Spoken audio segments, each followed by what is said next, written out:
अगर आप भी चाहते हैं कि आपका स्कोर 6.5 से कम ना आए स्पीकिंग में, तो आपको ये वीडियो को पूरा देखना है। और जो स्टूडेंट्स 5.5 बैंड बार बार ले रहे हैं, स्पीकिंग में उनका स्कोर इंप्रूव नहीं हो रहा है, तो उनके लिए ये वीडियो किसी वरदान से कम, किसी अमृत से कम नहीं है। तो इस वीडियो को आपने पूरा देखना है। अगर आपको ये चीज़ें सीखनी है, आपको मैं सिर्फ 3 टिप्स बताऊंगा।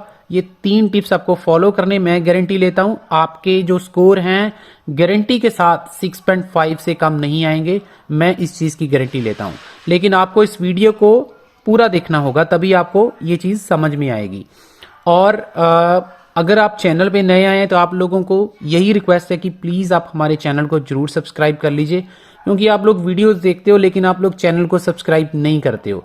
देखिए, आपका ही नुकसान होगा। आपको एक बार ये वीडियो यूट्यूब ने दिखा दी है, नेक्स्ट टाइम आपको नोटिफिकेशन नहीं जाएगा और आप अपना इंपॉर्टेंट पार्ट मिस कर दोगे। जो स्टूडेंट्स आइल्स को लेके सीरियसली तैयारी कर रहे हैं, तो उनके लिए मैं यही कहूँगा, प्लीज़ हमारे चैनल को जरूर सब्सक्राइब कर लीजिए।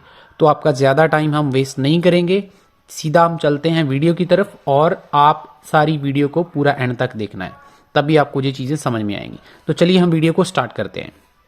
So let's begin with the first important point. You should rephrase the question. What I mean by that, whenever examiners ask you some questions in the speaking section 1 or speaking section 3, majority of students, they steal some words from the questions and they try to answer it, which is, in general term, I would say it's not the better way to get higher score under the marking criteria of vocabulary. So what do you have to do? You should always try to rephrase the questions so that you can get higher score in your speaking exam.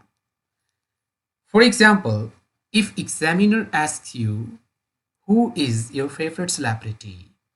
Instead of saying, my favorite celebrity is maybe any name, maybe Salman Khan, maybe Akshay Kumar, maybe any cricketer, you should say, I am big fan of Akshay Kumar, I am big fan of Salman Khan, or you can use some other ways to rephrase the question so that you can get higher score under the marking criteria of vocabulary.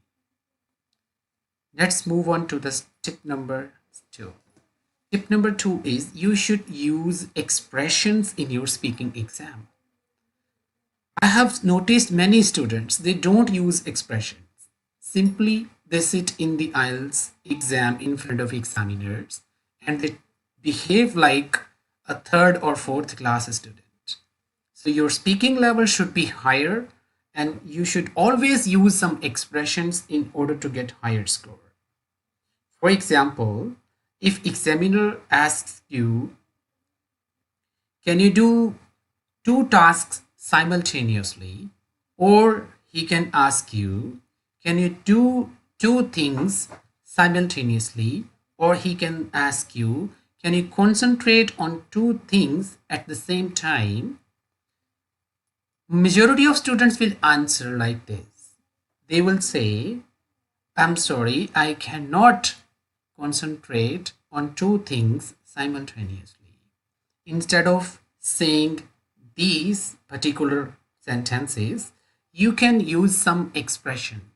For example, to be honest, I can't do this. To be very frank, it's very difficult task for me to concentrate on 2 things at the same time. So hope you got this point and you will use some expressions so that you can get higher score in your speaking exam.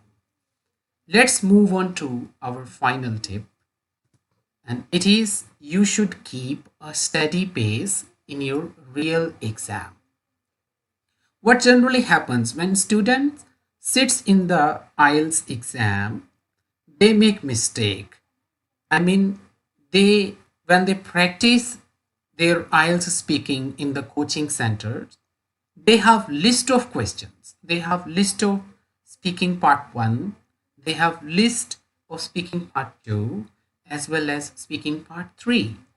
But when they sit in exam, they, because they have practiced a lot about the part 1 and part 2 questions, they are unable to they are unable to maintain the speed of their exam in the last part 3 of the IELTS speaking section, because they have memorized some answers and their speed level is a little bit higher in speaking part 1 and in speaking part 2.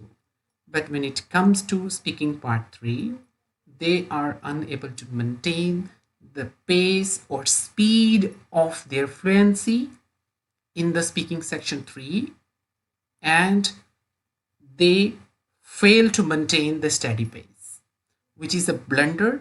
And examiners are well trained, they can understand the kind of mistakes you are making, the kind of memorization you have made in the part 1 and part 2 questions, and because you have failed to maintain that speed in the speaking part 3, you are going to be penalized. So please maintain equal amount of pace or speed in 3 parts of the speaking section, so that examiners can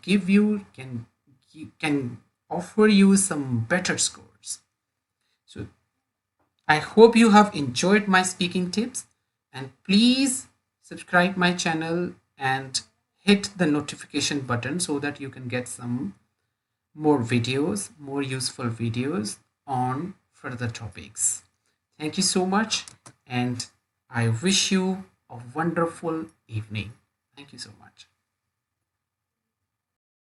so I hope कि students आपने ये वाली जो मेरे speaking के tips थे इनको enjoy किया होगा। अगर आपको ये वीडियो थोड़ा सा भी अच्छा लगा है तो प्लीज़ वीडियो को लाइक और चैनल को सब्सक्राइब जरूर कर लीजिए। और जिन स्टूडेंट्स को ऑनलाइन क्लासेस चाहिए मेरे साथ, वो आपको एक स्क्रीन पे नंबर दिख रहा है, आप उसके ऊपर मेरे साथ कांटेक्ट कीजिए और आपको बहुत ही अफोर्डेबल रेट्स के ऊपर आपको क्लासेस मिल जाएंगी। और जो स्टूडेंट रीडिंग का PDF लेना चाहते हैं, क्योंकि कई बार वहाँ से हमारे पैसेजेस भी रिपीट हो रहे हैं, ऑलरेडी 13 और 15 को जो एग्ज़ाम हुआ वहाँ से 2 पैसेज रिपीट हुए थे।